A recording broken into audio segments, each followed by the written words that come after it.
আসসালামু আলাইকুম প্রিয় শিক্ষার্থী, আমাদের আজকের টপিক হচ্ছে আমেরিকান পোয়েট্রির বিখ্যাত কবিতা দ্য ওয়াইরি ব্লুজ, লিখেছেন ল্যাংস্টন হিউজ। কবিতাটির সামারি পড়ব আমরা। The speaker is most likely an audience member at a blues show. এই কবিতার স্পিকার তিনি হচ্ছেন ব্লু শোয়ের একজন অডিয়েন্স, অর্থাৎ আমেরিকার একটি রেস্টুরেন্টে একটি শো হচ্ছিল, সেখানে এই স্পিকার অডিয়েন্স হিসেবে ছিলেন।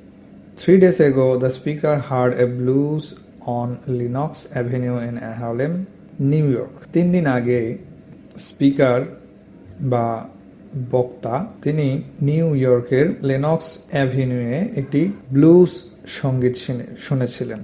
আর এই ব্লুজ এবং জাজ ছিল আফ্রিকান আমেরিকানদের একটি জনপ্রিয় সঙ্গীত। The musician plays the piano with his dark hand. আর এই মিউজিক শোতে একজন মিউজিশিয়ান তার কালো হাত দিয়ে পিয়ানো বাজাচ্ছিল। And the speaker shows back and forth as he hears the music. আর স্পিকার এই মিউজিক শুনে সেই তালে তালে দুলতেছিলেন। The poet was very surprise to find out that the sweet melody comes from a black man's soul. কবি এইটা দেখে খুবই সারপ্রাইজড হয়েছিলেন যে এই সুইট মেলোডি, মিষ্টি সুর একজন ব্ল্যাক ম্যানের সোল থেকে আসছিল। The owner of the club was a white man and he would find the beauty in black man. আর এই ক্লাবের মালিক তিনি ছিলেন হোয়াইট ম্যান, আর এই হোয়াইট ম্যান হওয়া সত্ত্বেও তিনি এই ব্ল্যাকের মাঝে সৌন্দর্য খুঁজে পেয়েছিলেন। আর এই কারণেই তিনি তাকে, অর্থাৎ যে নিগ্রো বা কৃষ্ণাঙ্গ পিপল ব্যান্ড বাজাচ্ছেন, পিয়ানো বাজাচ্ছেন, তাকে নিয়োগ দিয়েছিলেন। When the speaker return home, যখন কবি বাসায় ফিরেছিলেন, he carried the echo of that song in his mind. তিনি তার মনে সেই গানের বা সেই সঙ্গীতের ইকো বয়ে নিয়ে এসেছিলেন। He was enslaved by that stunning song.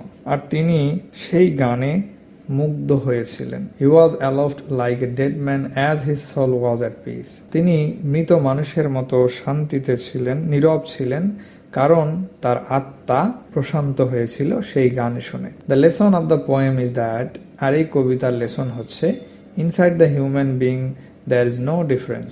মানুষের মনের ভেতরে কোনোই পার্থক্য নেই, ডিফারেন্স নেই।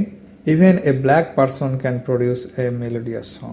কারণ একজন ব্ল্যাক ব্যক্তিও তার মনের ভেতর থেকে মিষ্টি সুর বা সঙ্গীত প্রডিউস করতে পারেন বা আমাদেরকে মিষ্টি সঙ্গীত গেয়ে শোনাতে পারেন।